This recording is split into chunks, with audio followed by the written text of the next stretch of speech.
వైద్య రంగంలో విశ్లేషక మార్పులు చోటు చేసుకుంటున్నాయని రాజమండ్రి ఆస్టర్ రమేష్ హాస్పిటల్స్ యాజమాన్యం తెలిపింది. ఇప్పటి వరకు రాష్ట్ర వ్యాప్తంగా 100కు పైగా సీఎంఈ కార్యక్రమాలు చేపట్టినట్లు పేర్కొంది. గుండె జబ్బులు అర్థం చేసుకోవడానికి ఏఐ ఉపయోగాలపై చర్చించినట్లు వైద్యులు తెలిపారు. తమ ఆసుపత్రిలో 1000 ఎమర్జెన్సీ బైపాస్ సర్జరీలను చేసినట్లు చెప్పారు.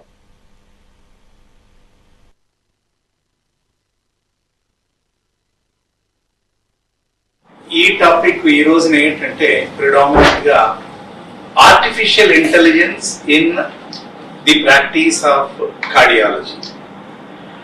ఇప్పుడు మీకు బహుశా ప్రతి దాంట్లో కూడా ఆర్టిఫిషియల్ ఇంటెలిజెన్స్ అనేది ఒక బజ్ వర్డ్ అయిపోయింది. సో ఆటోమొబైల్ ఇండస్ట్రీ కానీ, అగ్రికల్చర్ కానీ, ప్రతి దాంట్లో కూడా ఆల్ వాక్స్ ఆఫ్ లైఫ్. అయితే artificial intelligence, deep neural network are quantum computing ఇవన్నీ కూడా ఇప్పటికే హెల్త్ కేర్ లో గణనీయంగా మనకి అండర్స్టాండింగ్, పెథోఫిజియాలజీ అండర్స్టాండింగ్ కానీ, థెరపటిక్ డయాగ్నోసిస్ కానీ, థెరపీ కానీ వాటిల్లో ఆల్రెడీ క్యాన్సర్ కానీ, మరీ ముఖ్యంగా కార్డియాలజీలో చాలా మార్పులు తీసుకొచ్చింది. అంటే నేను దాదాపు ఒక 50 సంవత్సరాలు అయింది ఎంబీబీఎస్ లో జాయిన్ అయ్యి. సో గత 37 సంవత్సరాలుగా నేను విజయవాడలో ప్రాక్టీస్ చేస్తున్నాను.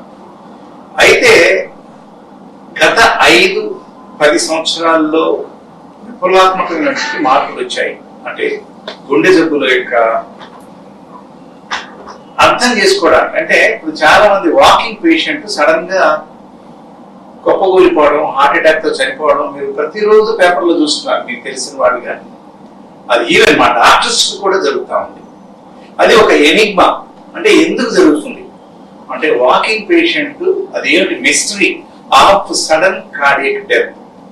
దాని మీద అది కాకుండా గుండె జబ్బులకు సంబంధించి హార్ట్ అటాక్ వచ్చినప్పుడు ఏ రకమైన వైద్యం, తర్వాత స్ట్రక్చరల్ హార్ట్ డిసీజ్ అంటే వాల్స్, వాటిల్లో ఆర్టిఫిషియల్ ఇంటెలిజెన్స్ ఎలా ఉపయోగపడుతుంది, సరైన ట్రీట్మెంట్